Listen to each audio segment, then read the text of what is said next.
अंदर कि ये जो क्वेश्चन है इस प्रिंटिंग द मिडिल टर्म से क्वेश्चन फैक्टराइज नहीं हो रहा है।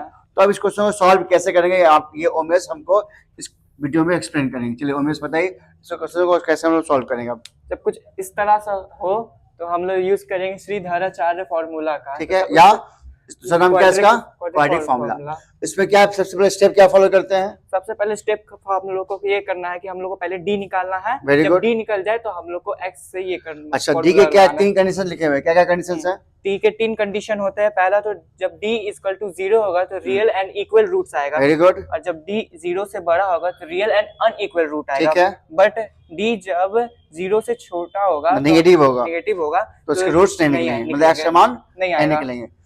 तो आप कैसे सॉल्व करें इसको बताओ आप। सबसे पहले हम लोग को ए निकाल लेना है। हाँ, इसके जो कोएफिशिएंट है उसको लिख लेना है। तो इसका ए कितना है? ए आ गया हम लोग का 2। ए 2 है, वेरी गुड। बी आ गया 6 -6, ठीक है। और सी आ गया इक्वल टू 3, ठीक है, वेरी गुड। तो पहले तो हम लोग डी निकालेंगे और डी का फॉर्मूला लिख लेते हैं। अब एक साइड से बताओ क्या है कि वीडियो बच्चे को दिख जाए। तो मैंने डी का फॉर्मूला लिख दिया है। हाँ, वीडियो में दिख रहा है क्या सबको?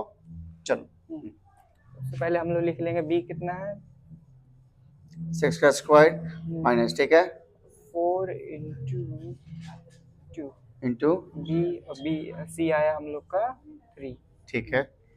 इसके बाद 36 6 का स्क्वायर और 8 इंटू 3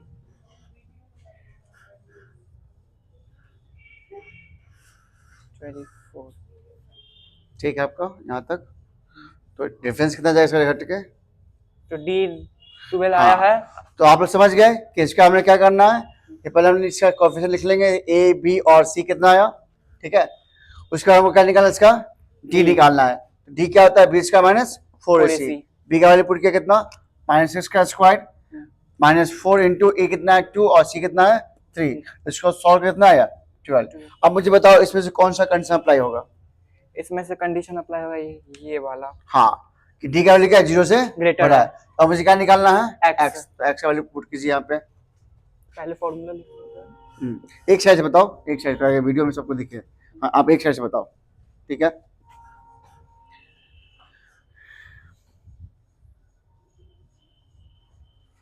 ठीक है, तो b है -6 प्लस माइनस और d आया है 12 रूट। ओके,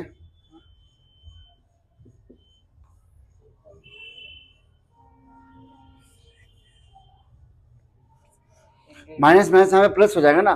बी का वैल्यू कितना लिखा हुआ है -6 है। हाँ। और ये फॉर्मूले का माइनस है, तो माइनस माइनस प्लस हो जाएगा यहाँ पे। हाँ, यहाँ पे हटा दो उसको, ठीक है। यहाँ पे प्लस हो जाएगा, ये हट जाएगा।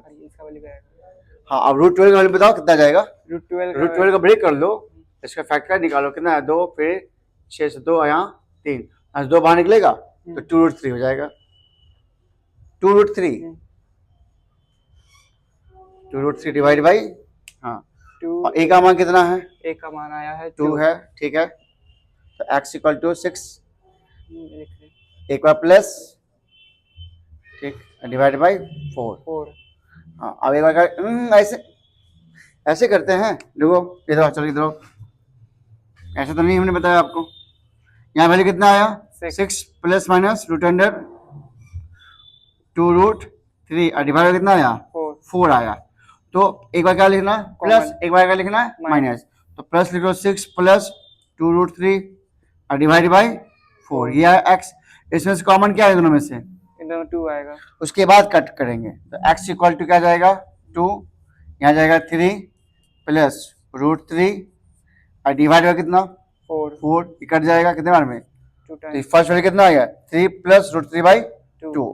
ना हमको निकालना सेकंड वैल्यू, तो सेकंड वैल्यू क्या जाएगा यहाँ पे बता देते हैं। Second value x equal to क्या है, एक बार माइनस, ठीक है, डिवाइड बाई 4। तो x इक्वल टू इसमें से कॉमन बाई सेम चीज लेंगे 3 माइनस √3 डिवाइड बाई कितना 4, 2 से कट जाएगा। तो x का मान कितना आ गया 3 माइनस √3 डिवाइड बाई 2। एक वैल्यू ये आया, एक वैल्यू ये आया, क्योंकि रूट्स हमारा क्या था d से वैल्यू 0 से बड़ा था, इससे रूट्स रियल है और क्या है अनइक्वल। अनइक्वल का मतलब 2x के अलग अलग वैल्यू है, एक प्लस में दूसरा माइनस में।